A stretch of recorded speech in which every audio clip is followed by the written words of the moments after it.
Every famous person who met Michael Jackson, the king of pop, describes the encounter in the same way, and it is never the way you would expect them to. Nobody says he was charming. What they reach for instead is something far stranger than that. Ever met Michael? I never met Michael. No. Very, he's super nice, very soft-spoken, but it's not like you're meeting a human.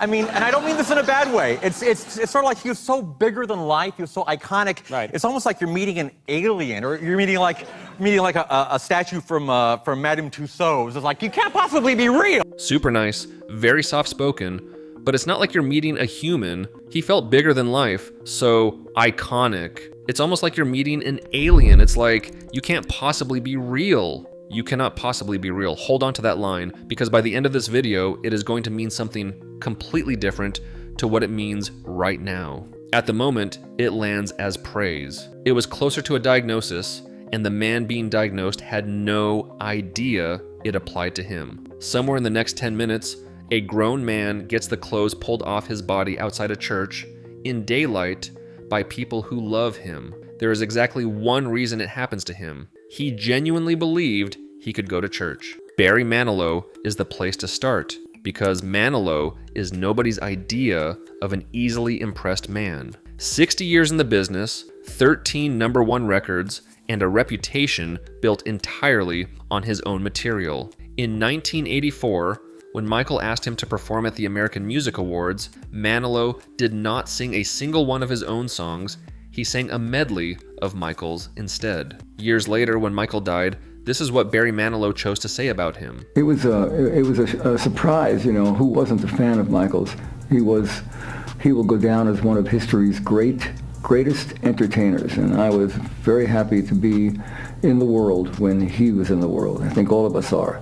All of us are happy to be in the world when Michael Jackson was in the world and doing what he did. It was like no other entertainer that I ever can remember. Barry Manilow said, "Who wasn't a fan of Michael's? He will go down as one of history's great entertainers, and I was very happy to be in the world when he was in the world. He was like no other entertainer, happy to be in the world while he was in the world." Nobody talks about a colleague that way. That is how you talk about a comet or an eclipse or something you were simply fortunate to be standing outdoors for. Now, travel 40 years in the other direction to a woman who had not been born when the Jackson 5 were signed to Motown and Michael was still a child, and who grew up to occupy the exact throne he once sat on. I remember seeing Michael Jackson for the first time, and Lord knows I fell in love. Watching him, I realized exactly what I wanted to be. He inspired me so much. As a matter of fact, the first song I ever performed with Destiny's Child was a Jackson 5 song.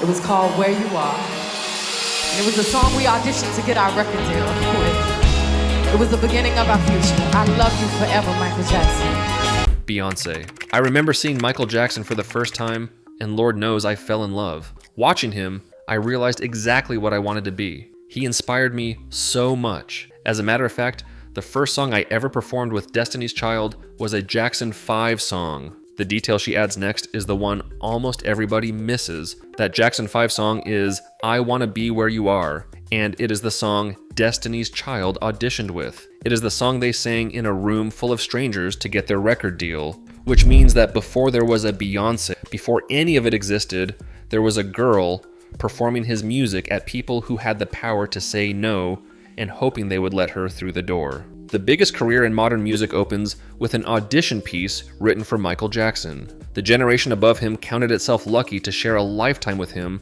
and the generation below him was constructed almost entirely out of him. That leaves only one question worth asking. Nobody stayed standing. Chris Tucker, at that point, ranked among the highest paid actors in Hollywood, with Rush Hour having pulled in hundreds of millions of dollars at the box office. When the chance finally came to meet Michael, Tucker flew to New York on a private jet and waited there for 2 days. Nothing arrived.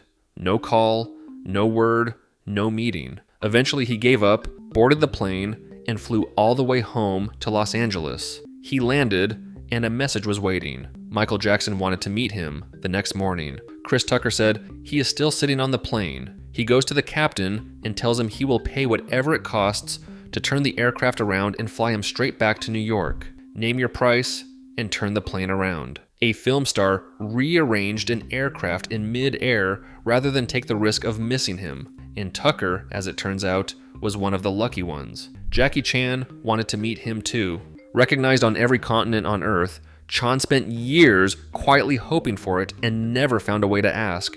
So he went through Tucker, who was Michael's friend, and asked him to pass the message along. Michael called him. The King of Pop picked up a telephone and dialed Jackie Chan's house. Jackie Chan said he was asleep. His assistant answered the phone, decided somebody was messing about, and never woke him. Jackie finds out afterwards and can only say, "Why didn't you call me?" The assistant heard a voice on the other end say the words Michael Jackson and concluded, reasonably enough, that somebody was playing a joke. Because of course it was a joke. Nobody actually believes Michael Jackson is on the phone. They never met, not once in either of their lives. Two of the most recognizable human beings who have ever lived, and the entire sum of their contact was a phone call one of them slept through. That is how far outside the normal range of famous he had traveled. A professional assistant whose whole job was answering that telephone could not accept the evidence of his own ears. Which brings us to Paris in 2008. Zac Efron is 20 years old and one of the most famous young actors alive, out promoting High School Musical and having dinner with the director, Kenny Ortega. Ortega's phone rings, and the caller is Michael Jackson, because Ortega had spent years working on Michael's tours. Efron does what anybody would do in that situation. He grabs the phone, tells Michael Jackson he is a massive fan, tells him he is his hero, and then runs clean out of words and just rambles at him. Michael is polite about it, says that is really nice, and the call ends. He has no idea who he was just speaking to. A few minutes later, the phone rings a second time. And so front of me, he goes, it's Michael Jackson again. And I was like, oh, what? Okay. And I picked up the phone. I was like, hello? And he goes, oh, this is Zac from High School Musical? And I was like, yeah. And he was like, oh, I love what you do. I'm a huge fan. I love what you do. And I lost it. I just lost it. Completely, he loses his balance and falls into the wall. He slides down onto the floor and starts crying and tells Michael that he is his hero and the reason he does what he does. He ended up on the floor, alone in a hotel in Paris, with no cameras running, no audience watching, and nobody to perform for. His legs simply stopped working. But here is the thing that gets me, and it is the part almost nobody knows. When Efron told him, "You are the reason I do what I do," Michael Jackson started crying too. He was surprised. After 40 years of it, after the fainting and the stadiums and the stretchers, he was surprised that he had that effect on somebody, which tells you that he did not know. And once you notice that he did not know, you cannot stop noticing it. First? Right there, just right there. You just met Michael Jackson. You just met Michael Jackson. Can you believe that? Dude, I gotta get this. I gotta get this. He's like freaking out. I shook his hand. He's standing right there. High School Musical cast. Oh my god, I shook his hand. He was stood right here. Watch what they are physically doing there. They are pointing at the carpet, at an empty patch of floor, because the fact that his body once occupied that exact space is the thing their brains refuse to process. He had no idea he did that to people, and so he kept making plans. That is the part that gets me. He kept making plans that assumed he was a person. Steve Harvey took him to church. Not an appearance, not an event, just church, because Michael wanted to go and pray, and Harvey agreed to take him. The entire plan rested on a single condition. I said, Mike, I'm gonna come pick you up and we can go to church. I said, Mike, did you tell anybody you was going to church? Oh no, I wanted it to be a secret. I said, okay, cool. We get down, people all on the side, where, Michael, I'm going, what the hell? I said, Mike, I thought I told you, ain't tell nobody. I never opened my mouth. This ass rolled the window down. People was reaching in there, tearing his clothes off. They're pulling me. I said, roll your window up. Shut up all that whining and Mike, and roll your window up. Steve Harvey. I said, Mike, we're going church. Don't tell anybody. Do not tell anyone. In and out, quietly. It is not a complicated instruction. Steve then said, we get down to church, people everywhere, waving and screaming for Michael. I said, "Did you tell anyone?" Michael said, "I swear, I never opened my mouth." He was telling the truth. He never needed to tell anyone because a car containing Michael Jackson was moving through a neighborhood, and that alone was sufficient. His existence in a public place was the announcement. There was no secret to keep because the secret broadcast itself. And that is when he did the one thing you cannot do. Michael winds the window down. The crowd surges the car, trying to get in, pulling at him, pulling the clothes off his body. He wound the window down. Think about what that reveals about the inside of his head. Some part of him still believed he could wave at these people, smile, acknowledge them, and drive away. He was being polite. They pulled the clothes off his body. That is not adoration anymore. That is weather. It carries no intention. It simply happens to whatever is standing in front of it, and he drove straight into it because he had never accepted what he was. The same thing happened in Las Vegas, and Chris Tucker was standing right next to him when it did. They go shopping at the Venetian. The crowd converges on Michael, swarming him, and Tucker gets physically shoved out of the way because the crowd has decided he must be the bodyguard. Chris Tucker, star of Rush Hour, one of the most recognizable faces in comedy on the planet. And a crowd in the middle of Las Vegas looked directly at him and moved him aside like furniture. They did not think he was Chris Tucker. They thought he worked there. That is what standing beside Michael Jackson did to other famous people. It did not elevate them, it erased them. So he adapted and tried to solve the problem, and the solution he arrived at is the saddest detail in this entire video. Tucker has described what it actually took for the two of them to go and watch a film together. Not a premiere, not a private screening, just a film in a cinema like everybody else. Michael had to sneak into the cinema right before it started, dressed head to toe in a ninja suit, all in black, hiding. Sneak in the movie right before it starts. So Michael coming there like with a ninja suit on, he's hiding and all black. All of a sudden I'm sitting there, well, where's Michael? And then I turn around, he's like, "Hey Chris." I'm like, "Oh man, how long you been here?" "About 5 minutes."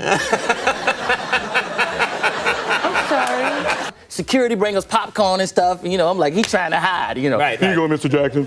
You know? Yeah. And all of a sudden, we watching the movie, he's the loudest person in there. Really? You know? Yeah, he's watching the movie like, hee hee. I said, "Michael, would you shut up before people see you?"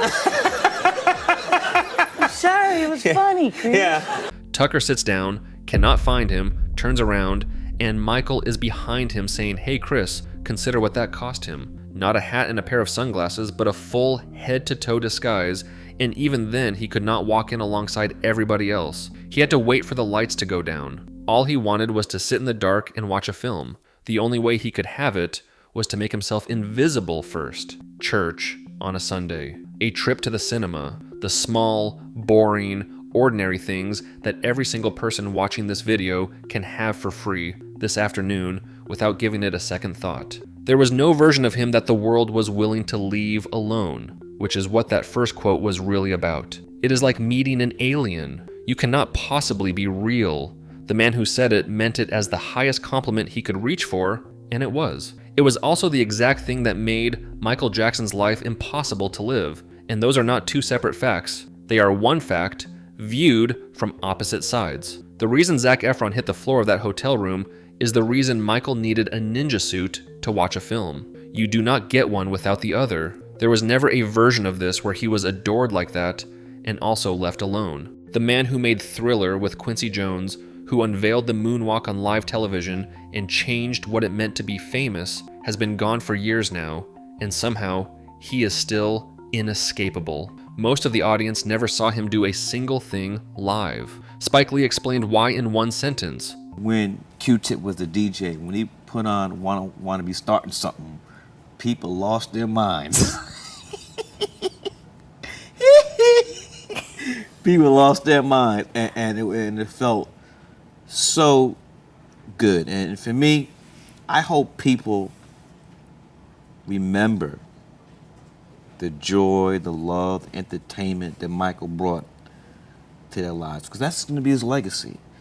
You know, people focus on other stuff if they want to, but for me, it's his music. It's his music.